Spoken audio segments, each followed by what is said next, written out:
First it's Pokemon lore, then it's Link in Tears of the Kingdom, now it's Princess Zelda? Man, Nintendo just can't put that rich alchemical lore down, huh?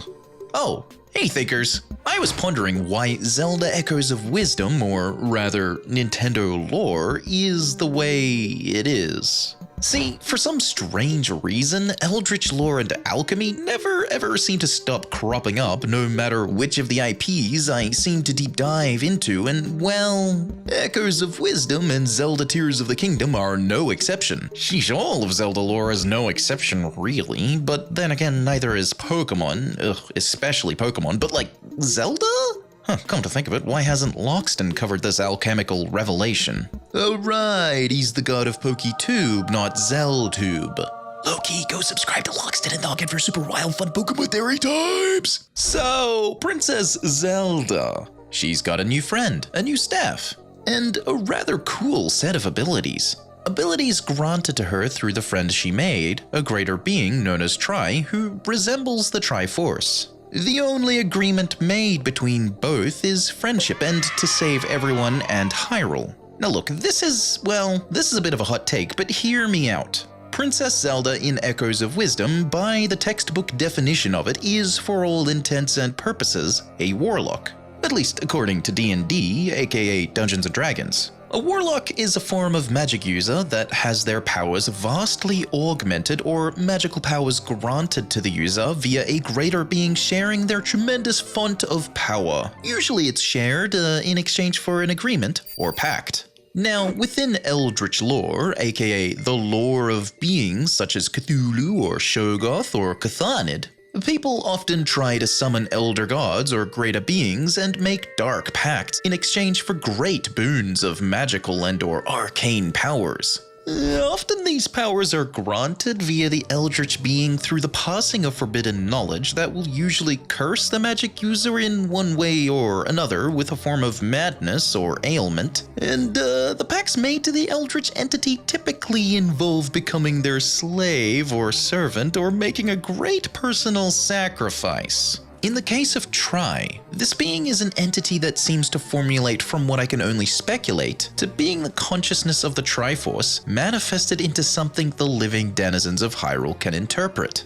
Yes, usually to gaze upon a higher being is to invite madness, as these beings are extra-dimensional and their true form if seen. Well, to put it plainly, the true form is usually beyond comprehension of an ordinary person. That said, Tri takes the form of a three-dimensional body and appears to Princess Zelda in a time of great need. Now look, usually greater beings take advantage of mortals' feelings, but in the case of Tri, well, this higher being is strongly inferred as the Triforce, and if this being is indeed the will of the Triforce, well then it is the will of all reality and the will of the three gods, Din, Nehru, and Feyre, manifested as one being, and the only thing we continually hear about the Triforce is that a balanced heart and a balanced realm, aka Hyrule, is, for lack of a better word, best. At least according to narrative and lore. And I suppose this would put Tri far more toward a positive intent, and it explains why the entire agreement between this greater being and Princess Zelda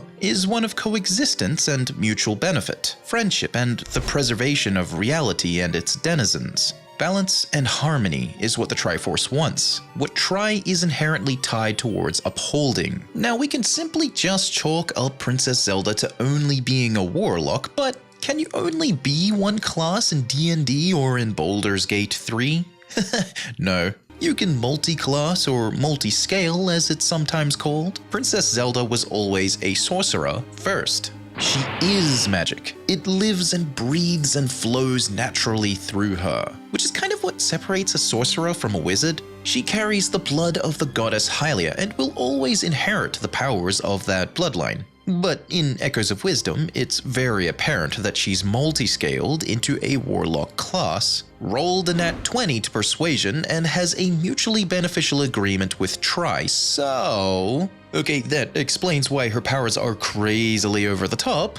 Wait, no, come to think of it, she's kind of always over the top magically, but I digress. What exactly are these powers she's been given, and how are they explained within alchemy and eldritch lore? Well, to make it plain and simple, let's ask the question, what is Zelda's new powers, the powers to create echoes? If anything, it's the power of creation and manipulation of mass and energy within reality. To expand further, she can copy nearly anything within reality and summon it forth via direct reconstitution of that object, right down to the last atom and memory it held. Furthermore, she controls these creations, these projections of matter and energy, as if completely bound by her will, like a puppet. This is straight up just transmutation in alchemy and is often within Eldritch lore a power that is held behind cursed forbidden knowledge, granted by an elder god who can perceive this knowledge plainly, unlike a standard mortal. In the case of Zelda and Tri, Princess Zelda is one of the few, if not the only mortal within Hyrule that could receive Tri's forbidden otherworldly knowledge, aka wisdom, without being cursed with madness.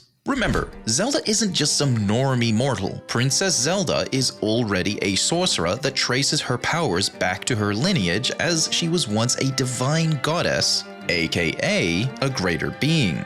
To be more direct, Princess Zelda is what we could refer to as a living god, a god that is mortal. This means that Zelda could easily have perceived and understood in plain text, so to speak, the forbidden knowledge or otherworldly insight that Tri can bestow upon her, granting these new powers channeled through Zelda's connection with Tri, thus making this particular Zelda not only a mortal living god and sorcerer, but a sorcerer that is also a warlock using an additional font of power from another divine or greater being. The power of multiple gods in the body of one god that is mortal. Sheesh, if that's the case, I kind of feel bad for the big bad G-Man. He's kinda got his work cut out for him. Well, there we have it. A neat, concise little theory about Zelda Echoes of Wisdom. I can sleep happily knowing I've finally talked about this game within the Zelda franchise, and now I can stream it without overthinking or overanalyzing it. Unless I have coffee. That said, it's been fun, thinkers. Subscribe to my channel Thinkifer for more theories, follow me on Twitch for more streams, and join our Discord community. Anyway, have a big-brained, funky day, thinkers, and I'll see you all in the next video. Bye-bye! Echo, echo, echo.